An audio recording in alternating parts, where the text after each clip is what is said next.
Hello po, welcome sa ating Be Empowered Special Edition, preparation para sa upcoming event natin this coming Sunday. This coming Sunday, magbibigayan tayo ng anointing oil para sa bawat isang pupunta para magamit ninyo sa himala, pagpapala, protection, depende sa pananampalataya ninyo. Kaya yung mga special guests natin sa week na ito ay mga OFWs na ginamit rin yung langis at sa paggamit nila ng pananampalataya, eventually, natanggap nila yung blessing para sa kanila or para sa family nila. Ngayon, meron tayong special guest. Ano pong pangalan ninyo? Maria Luz Naranjo. Ma'am Maria Luz, gano'n na po kayo katagal na OFW? 12 years. 12 years. Dito lang sa Hong Kong or iba-iba Dito rin? lang po, sa Dito Hong rin? Kong.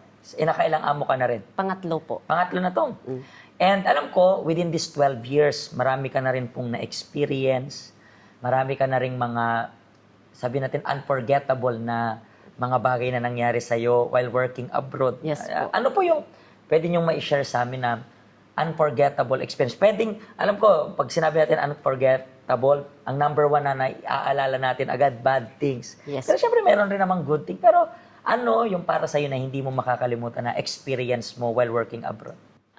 Yung isang business na, isang experience ko talaga na hindi ko makalimutan yung nagpadala ako ng pera sa asawa ko pang renovation ng bahay. Mhm. So after 2 years, umuwi ako. Wala. Mhm. Kaya doon ako parang Nawalan nawala ng ng gana. Mhm. As in, umiyak ako. Na kasi hindi naman biro yung nangyari. Kasi imaginein mo yun, parang I think pamilyang Pilipino, ganyan mag-isip parang makapundar ng bahay, parang at least hindi ako nangungupahan, at least may sarili akong bahay, maayos, parang lahat ng pinagpawisan ko, worth it na. Yes. And then, pagdating, I can imagine, kung pagdating mo doon, ano yung expectation, tas ano yung bumungad sa'yo, di ba? Yes po. Kasi ano, pero paano mo na, kasi kung within 2 years mo siya nalaman, paano mo nalaman na parang may bahay ka? Kasi after 2 years mo lang siya nalaman, di ba? Parang pag uwi mo, saka mo nalaman. Paano pag nagpapadala siya ng picture, ganun? Walang picture, Pastor. Kasi gusto ko lang renovation sa bahay namin. Pero nang dumating ako, kung ano yung pag-alis ko, mas lalong lumala. Anong dahilan niya? Parang, kaya hindi nang... Alak. Mhm. Yun. At saka minsan nagsasabong din. So, yun talaga yung naging reason, di ba? So, masakit rin yun, di ba? Yes. At I believe, yung naranasan mo, marami ring mga OFW nakakaranas ng ganyan, Yes di ba? po. Minsan nasimulan, hindi naman tinapos. Yes po. Ikaw, faithful, tapat ka na nagpapadala, pero Wala. walang nangyayari. Walang nangyari. And ikaw po is nakatanggap ka ng holy oil natin, di ba? Yes po. And sino po yung nakatanggap ng blessing? Sino yung gumamit niyan? Ikaw ba o family members mo? Yung anak ko na panganay. Bakit? Ano nangyari? Yung anak ko na panganay is driver siya ng 10-wheelers Davao. Ang ano niya is construction driver siya. So that time, nagbabiyahe siya galing Davao papuntang Bukidnon. May karga na semento. So mabigat. Mhm. Pagdating na sa mga bandang papunta na doon sa amin, nawala ng preno. So gumulong-gulong yung sasakyan. Saka mag-isa lang siya sa loob ng sasakyan Wala kasi siyang walang pahinante? wala siyang pahinante. So akala ng mga tao na nakakita, may nag-video na patay na Patay siya. na. Kasi pang-anim po siya na nadisgrasya sa area na yon. Sa lugar lang na Sa yun. lugar na yon. Mhm. And then sa mga nadisgrasya doon, parang lahat patay talaga. Patay ang 5. Mhm. Siya yung buhay. Mhm. Pero ang tagal nilang ni-rescue kasi walang magamit. Kasi nagpagulong-gulong, buti na lang yung anak ko is tiningnan niya yung both side. Doon sa kabila daw madaming bata at saka may paaralan. Sa kabila naman po yung bahay. Kaso yung bahay hindi po nasagi din ng sasakyan. Yung sasakyan lang nagpagulong-gulong. Nagpagulong-gulong. And then yung na-aksidente siya nito, paano mo ginamit yung oil sa kanya? Ang ginagamit ko is ang faith ko. Tuwing umaga magpe-pray ako pag gising ko, ina-anoint ko siya ng blessed oil. Ano yun?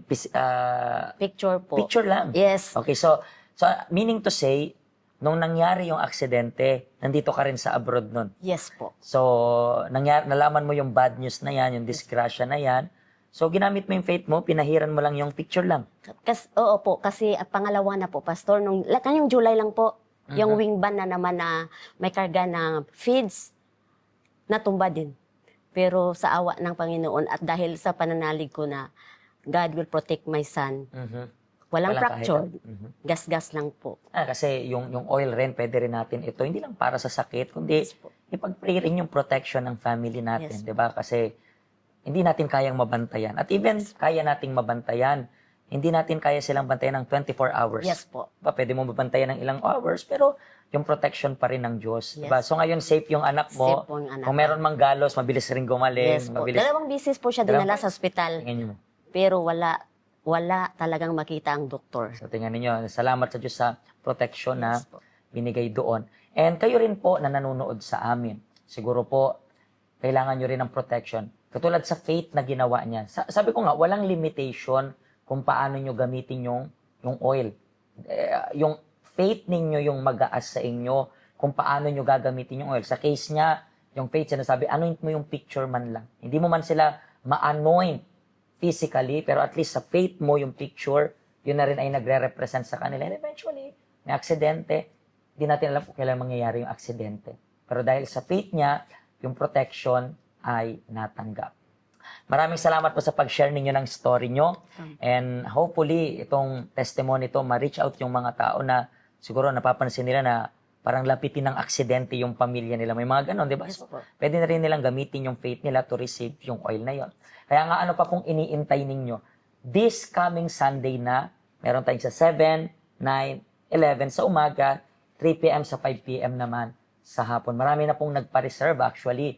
And kung gusto nyo pong magpa-reserve, scan nyo lang po yung QR code na ito. And then, doon kayo, fill out nyo lang po yun and then mag-reserve kayo. And then the moment na pumunta kayo dito, you are going to receive. Once a year lang kasi itong event na ito, so wag nyo pong palalampasin. Okay? Pagpalain po kayo ng Diyos. See you bukas sa ating episode.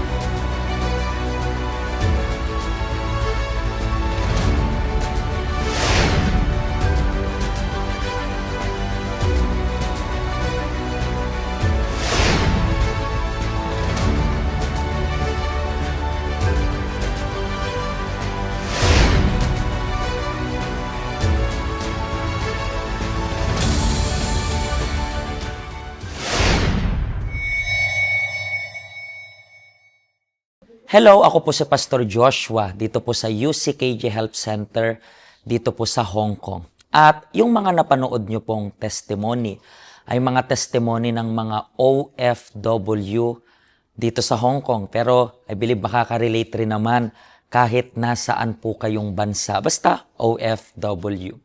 Ang health center po natin ay walang pinipiling religion. Base na rin po sa name, Health Center. Kung kailangan nyo po ng karagdagang information, nandito lang po sa baba lahat ng information na kailangan ninyo. Kontakin nyo lang po kami at magiging masaya po kami na matulungan ka, ma-assist ka, nasaan man po kayong bansa. Pagpalain po kayo ng Diyos.